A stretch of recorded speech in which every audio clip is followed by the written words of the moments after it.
Hoy hablaremos sobre la revocación del parol humanitario por la Corte Suprema y en qué estatus quedan los beneficiarios, sobre los arrestos a personas con I-220A al salir de las Cortes y la demanda colectiva para regularizar su estatus, a quién afectaría el impuesto a las remesas, la I-220B, qué significa el fallo de la Corte Suprema sobre el TPS y qué procedimientos deben seguir para corregir información en las solicitudes de asilo. ¿Qué significa la decisión de la Corte Suprema sobre el parol humanitario y cómo se compagina esta revocación con la decisión de una jueza federal de desbloquear las solicitudes para otros programas? Gracias por la invitación. Esta decisión va a permitir que el gobierno continúe con la decisión de revocar el parol humanitario a las personas que entraron a Estados Unidos normalmente por 2 años y que eran ciudadanos de Venezuela, Cuba, Nicaragua y Haití. Son casi 500.000 personas que inicialmente a través de la Corte habían impugnado la decisión del actual gobierno de revocar este parol humanitario y se había impugnado en Corte Federal, y la Corte Federal, pendiente del trámite en sus méritos, había prohibido que el gobierno ejecutara o siguiera con la decisión de revocar el parol, alegando que cada decisión de revocación debía ser en persona individual y no en el grupo totalitario. La Corte Suprema, sin decidir el caso en sus méritos, porque solamente era una solicitud de paralización, de paralizar la decisión de la Corte de Distrito Federal, de que mientras tuviera el pleito pendiente el gobierno pudiese seguir, pues le da luz verde al gobierno para que pueda continuar con su decisión de despojar del parol a los ciudadanos de Venezuela, Cuba, Nicaragua y Haití, y de empezar los procesos correspondientes para la salida de esas personas. La segunda parte de tu pregunta es cómo se va a reflejar esto en la decisión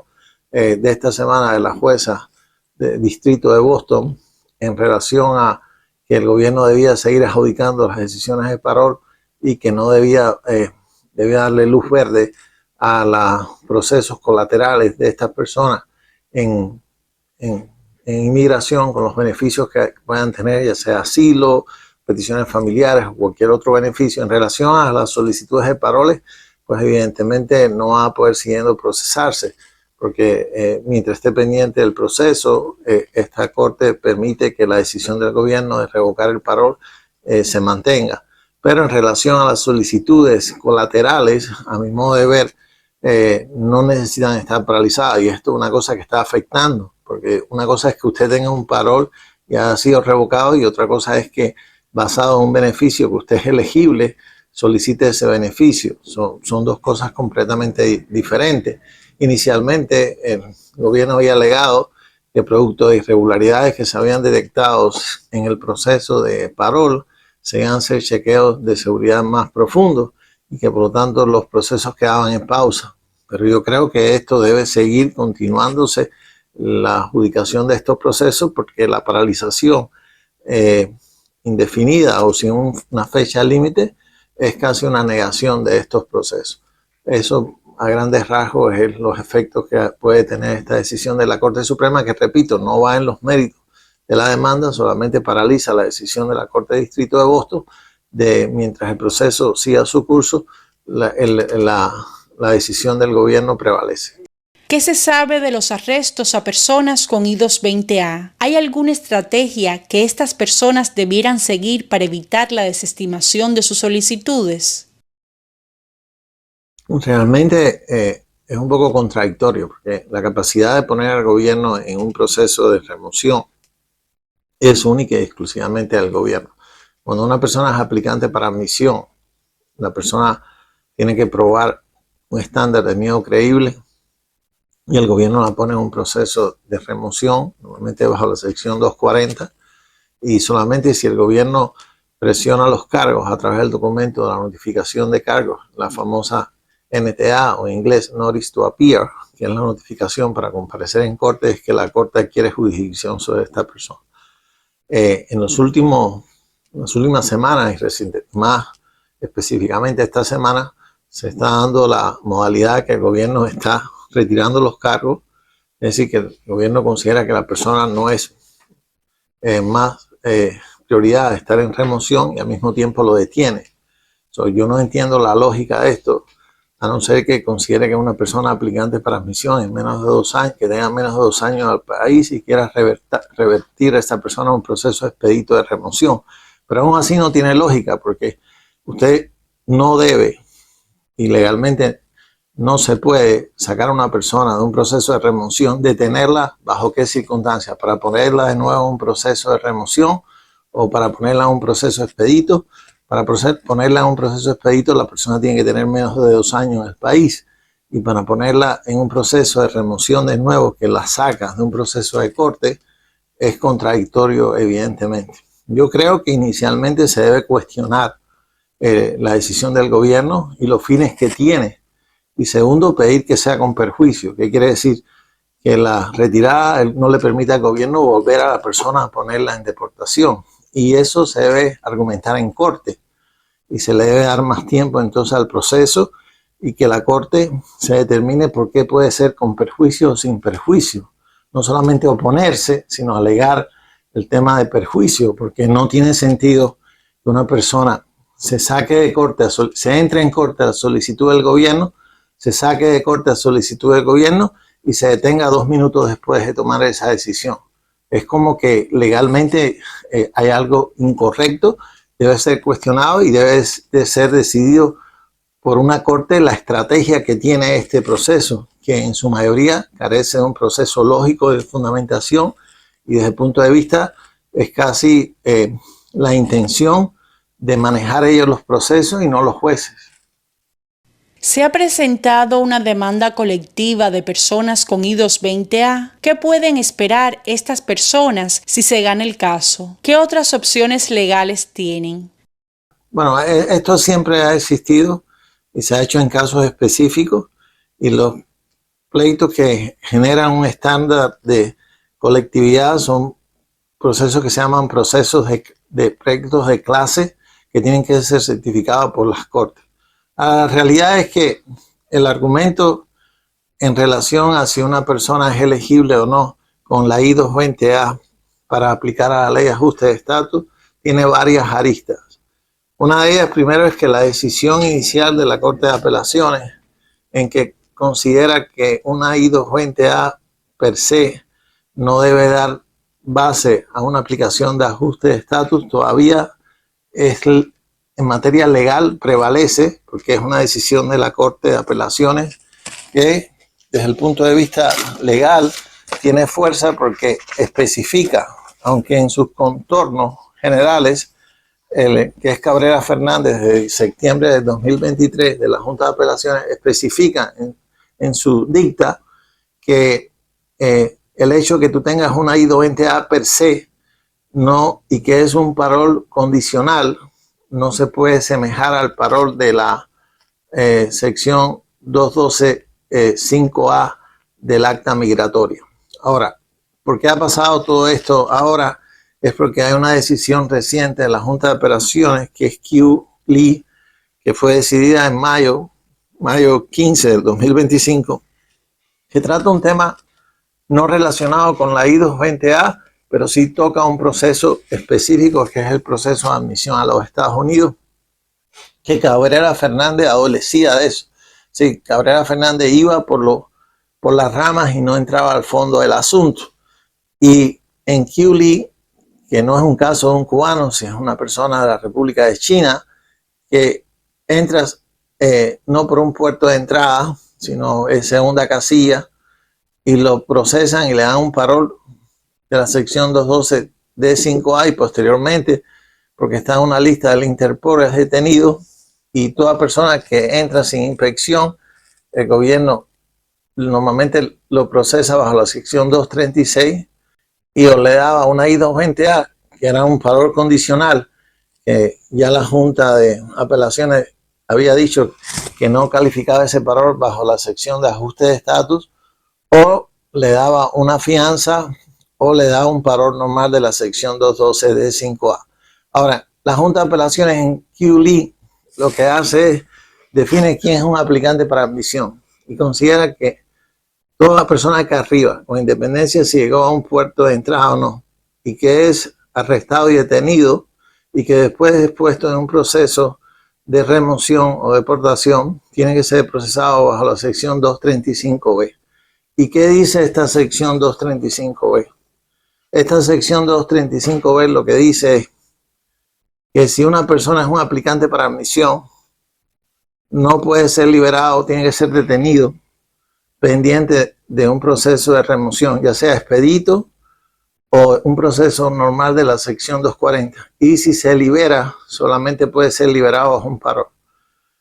Y Q-Lee dice también en la segunda parte del dicta que lo más peligroso es que si la persona se le revoca el parol, la persona tiene que permanecer detenido hasta que el juez de inmigración dicte una sentencia y no tiene derecho a fianza. Ahora, ¿por qué eso ha generado revuelo en la comunidad jurídica y en las personas a través de la decisión? Porque evidentemente entra a analizar un proceso de fondo en relación con los aplicantes para admisión, sobre todo aquellos que entraron no por un puerto de entrada, porque estaban cerrados en esos momentos, que es la famosa segunda casilla, que es la mayoría de los cubanos que tienen I-220A, porque los procesaron bajo la 236 y le dieron un parol condicional, que es el famoso I-220A, que le dieron una orden de salida bajo palabra, o en algunos casos le dieron fianza. Y esta decisión conlleva a decir que estas personas no debían ser procesados, no estos cubanos, sino cualquier persona que entra bajo la sección 236, sino bajo la sección 235. Y bajo la sección 235, si tú eres un aplicante para admisión, no importa cómo has llegado, te detienen, no tienes una orden de arresto. Y entonces te detienen, te arrestan y te detienen, tienen que procesarse bajo los 235. Abre un camino a mediano plazo de una interpretación. Ahora, lo que se pretende con cualquier análisis jurídico, llámese no demanda colectiva o pleito de clase, es que las cortes reconozcan esta contradicción entre un tratamiento diferente a un grupo de personas en similares circunstancias y un análisis jurídico de la Junta de Apelaciones que señala implícitamente un defecto de procesamiento a un grupo de personas que entraron. Ahora, lo que la mayoría de las personas no comprenden es que la sección 235 es más estricta que la 236 y le da más facultades al gobierno de detención. Porque cuando usted es un aplicante para admisión, usted llega sin papeles y el estándar de quedarse es mucho más difícil y de salir en libertad es mucho más difícil. Por eso la única manera que pueden salir como excepción es bajo el parol de la sección 212.5A. Cuando usted está aquí y tiene una orden de arresto y lo detienen y lleva más de 2 años o más de 14 días o 15 días inicialmente, que era lo que se consideraba, y estaba a menos de 100 millas del puerto de entrada, entonces usted le aplicaban el mismo estándar de la 235. Ahora eso después se amplió a si usted podía estar en un proceso expedito que va a más de 2 años, pero la 236 lo que permitía era que si usted vivía aquí, tenía vínculos aquí, el gobierno para arrestarlo tenía que tener una orden de arresto. Y por lo tanto, como usted da más tiempo, a no ser que fuera un delito grave o por interés nacional, que estuviera envuelto en actividades terroristas o de seguridad, usted no tenía que necesariamente estar detenido para enfrentar su futuro migratorio. Ahora, a un grupo de personas, entre ellos los cubanos, le conviene más, entre comillas, el análisis de la 235, porque permite decir que si te liberaron sin el famoso parol de la sección 212 D5A, te debían haber procesado por esa sección, y si te liberaron con lo que te liberaron incorrectamente mal con ese documento, porque el único documento que te podían liberar era el parol. Por lo tanto, eso abre un camino de esperanza en cuanto a una definición jurídica y una definición de Cabrera Fernández, o en su momento, no un nuevo caso legal por la Junta de Apelaciones o una política que permita a los cubanos aplicar a la residencia con independencia. Ahora, el dilema que se abre es que aquellas personas, como tú me estás diciendo, que están en corte y que el gobierno retira los cargos y que tienen I-220A y que los arrestan, ¿qué pueden hacer? Pues basado en la decisión de Kyu Lee, como una medida excepcional, si te vuelven a arrestar o te ponen en un proceso expedito o lo que sea, si el proceso que determinen hacer, porque la realidad es que no te pueden enviar de vuelta, sino si tú tienes un proceso de asilo pendiente o una aplicación de asilo, tú puedes alegar entonces que tú tienes derecho a la ley de ajuste cubano en corte, porque eres segunda casilla, hay jurisdicción y el documento que está. Claro, eso lo vas a hacer detenido en un lugar si estás detenido y va a tomar tiempo y el gobierno inicialmente se va a oponer y el juez, a lo mejor algunos jueces no van a aceptar, pero aparte del asilo es un mecanismo de defensa que tiene toda la lógica del mundo y que va a permitir una definición, porque no puede haber dos análisis diferentes, aunque repito, Cabrera Fernández no entra al fondo del asunto e inteligentemente la Junta de Apelaciones solamente lo que dice, no es lo mismo este documento al parol tradicional, un parol condicional, consciente que si entraba al análisis, el análisis se caía, porque lo que estaba era revisando una sentencia que básicamente consideraba que con independencia el documento que le dieran era un parol y por lo tanto la persona entonces podía tener derecho a la ley de ajuste cubano. Se abre jurídicamente y prácticamente un camino de esperanza con la dificultad que permite entonces a las personas, el gobierno tiene más facultades de detención hoy día y tiene más facultades de presión a este grupo de personas y cualquier remedio migratorio tendrá que ser en corte, pero también permite, si eres segunda casilla, elevar el tema a la corte. Ahora, si eres primera casilla, y son las personas que entraron con CBP1 o CBP1, son los famosos citas que se van esperando en la frontera sur de la... Ahí el problema es más complicado, porque primero, ese CBP1 está revocado. Segundo, si estás en corte, la jurisdicción de la residencia no radica en la corte, sino radica en el servicio de inmigración. Y si te retiran los cargos y te ponen entonces en un proceso expedito porque llevas menos de 2 años o tratan de ejecutar un miedo creíble que no se hizo en su momento, que tenía que haberse hecho durante el proceso de inspección, y permaneces detenido, la facultad de juez está limitada porque como eres primera casilla, no tienes derecho a la residencia a no ser con el servicio de inmigración y tuvieses que tener la residencia pendiente y paralelamente llevarla y el servicio de inmigración adjudicarla con independencia de que esté en corte, lo que es difícil porque pueden paralizarla. Se abre un nuevo camino difícil, interrogante, pero también hay avenidas y esperanzas de solucionar casos con complejidades, por supuesto. Tras la reciente decisión de la Junta de Apelaciones, ¿será más difícil que se les otorgue fianza a los migrantes detenidos en la frontera? Evidentemente sí, porque es contradictorio, pero ahí donde está la belleza de todo, es que te están diciendo que no te pueden dar fianza porque no estás bajo la sección 236, entonces no pueden alegar al mismo tiempo que tú no estás bajo la 235, porque el análisis no tiene derecho a fianza, porque aunque fuese segunda casilla, tenía que haber sido procesado por la 235B y al mismo tiempo te están diciendo que no tienes la ley de ajuste cubano derecho porque no tienes un parol bajo la sección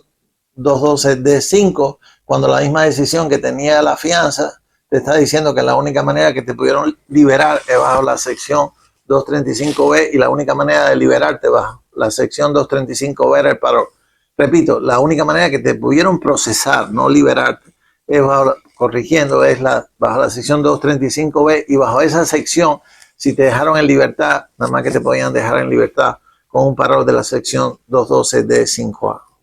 Se ha presentado una propuesta para imponer impuestos a las remesas. ¿A qué tipo de inmigrantes afectaría? Todas las personas que no sean ciudadanos de Estados Unidos, a mi entender, serían sujetos de esa remesa, de ese impuesto, y consciente de que si bien es cierto, va a perjudicar a mucha gente, es un dinero que se envía en la mayoría de las veces cash. Y segundo, los países receptores establecen impuestos a ese dinero. Estados Unidos no establecía impuestos a ese dinero y el dinero salía de Estados Unidos.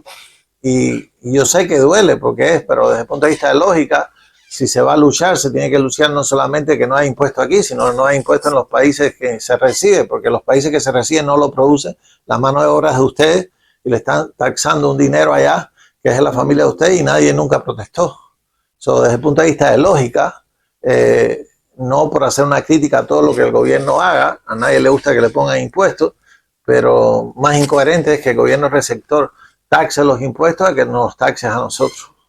El fallo de la Corte Suprema sobre el TPS implica una deportación inmediata para los beneficiarios de este programa. ¿Qué otras opciones tienen los venezolanos que se pudieran encontrar en un limbo migratorio a corto plazo?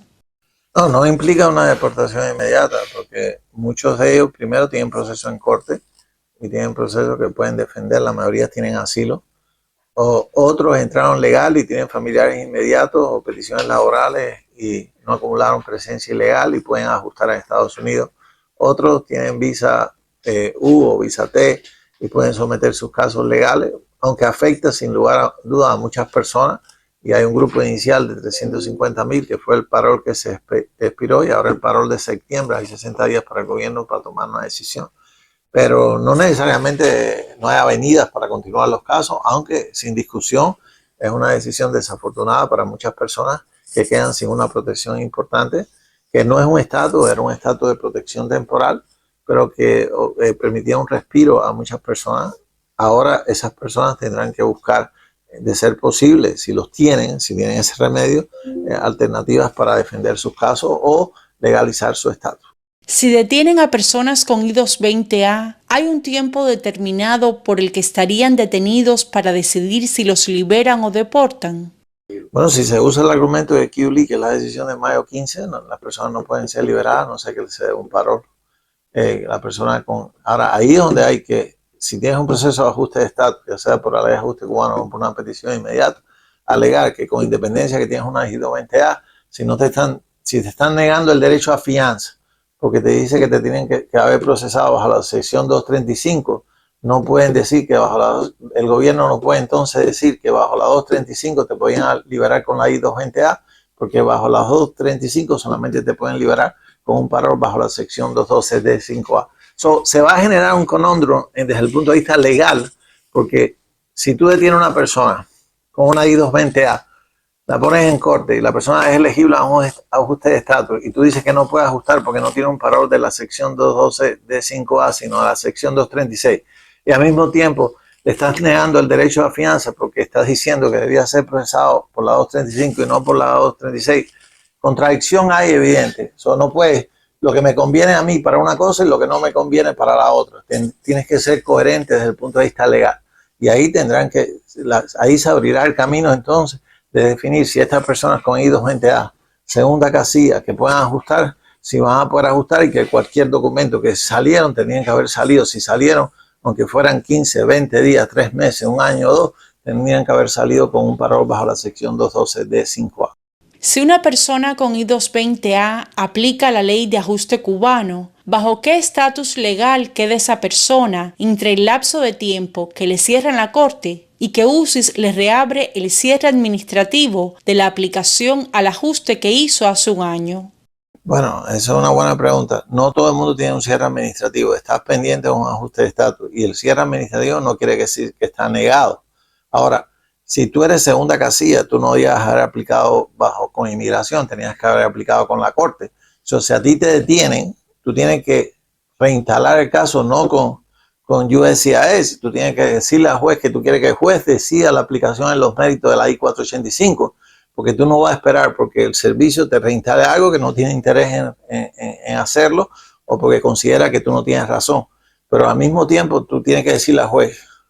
la residencia, el juez que dice derecho a fianza, y si el juez dice no te puedo dar derecho a fianza porque te estoy aplicando el estándar de la 235, ¿cómo entonces ese mismo juez no te va a dar derecho al ajuste si el argumento que está usando para negarte el derecho a fianza es el argumento que tenían que haberte procesado por la 235 y la única manera de liberarte bajo la 235 B es el parol bajo la sección 212 de 5A? Si una persona ya sometió su solicitud de asilo, ¿qué procedimiento debe seguir para corregir información omitida? Bueno, hacer una enmienda al asilo. a hacer un nuevo asilo, pero sobre la misma base. No es un proceso nuevo, es una enmienda es un amended asylum que hay que hacer desde el punto de vista legal y donde tiene que corregir la información, esclarecerla y precisarla. ¿Qué significa si a un cubano le dieron I-220A sin corte y 3 años después le pusieron corte? Bueno, eso no significa nada porque cuando tú entras, el primer documento que te hacen y te procesan después de liberarte es el notice to appear, que es la fecha de comparecer. El gobierno, por retraso, falta de personal, los motivos que sea, no radicó eso en la corte y ahora lo está radicando. Pero nadie que entre, un aplicante para admisión que entre, no puede entrar si no tiene un proceso en corte. Pero eso se ha obviado por años. Pero no importa el lapso de tiempo que hay, obedece a un error del gobierno que está pagando la gente, pero desde el punto de vista legal es correcto, no se puede imputar. A no ser que haya un defecto en el notice to appear. Si una persona es brasileña, entró por México a los Estados Unidos con I-220A y el esposo es residente permanente, ¿puede ajustar su estatus por primera vez en los Estados Unidos? No, no puede ajustar su estatus en los Estados Unidos a no ser que tenga un parol bajo la sección 212D5A con independencia del país que tenga, a no ser que tenga una visa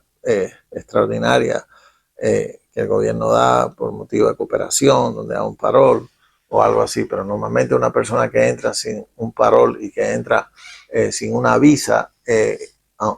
si su esposo es residente, no es una petición inmediata, es una petición de segunda categoría.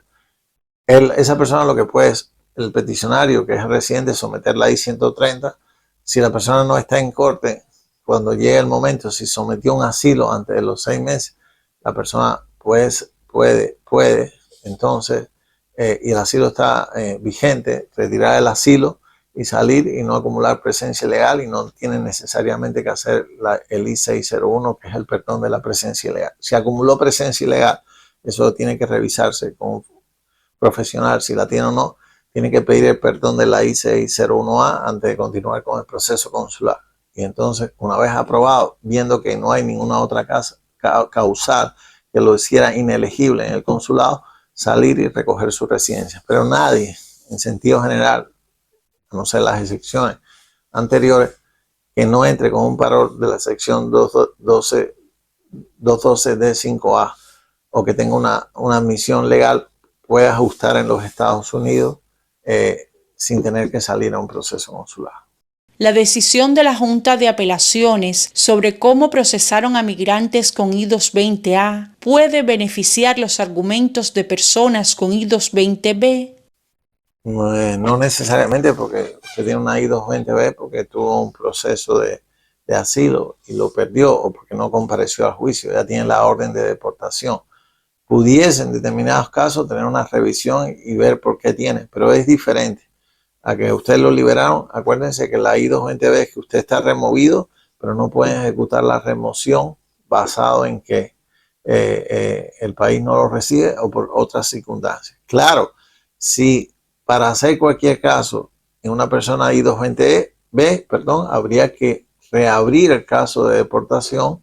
y obtener entonces una nueva decisión, ya sea terminando el proceso o que el juez en su momento adjudique en los méritos cualquier aplicación de solución. Pero evidentemente es algo positivo que haya una definición en cuanto a la manera que entraste y cómo debían haberse procesado, porque eso te puede dar un derecho futuro y pudiese, si no hay una violación de proceso fundamental o de una causal de delito grave, si no fue solamente en que en ese momento no eras inelegible a la ley de ajuste cubano, pudiese entonces un proceso de una moción de reapertura basado en que en ese momento eras inelegible por una interpretación de la ley y pudiese hacer el caso que se pudiese reabrir, pero es complejo sin lugar a dudas. ¿Qué significa cuando una persona es procesada por la ley 240? No, esa es la sección normal de la manera de la ley migratoria de que tú estés en un procedimiento migratorio. Tú entras en un procedimiento, tú eres un aplicante para admisión y a no ser que te pongan un proceso expedito de remoción, si tú estableces medio creíble, la manera que tienen de procesarte es bajo la sección 240, a no ser que tú seas un aplicante que entres con el famoso ESTA, que son los países que entonces tú no puedes ser procesado por un proceso 240, sino es un proceso especial que hay donde los jueces solamente tienen jurisdicción para una aplicación de asilo y no para otra aplicación de beneficio migratorio.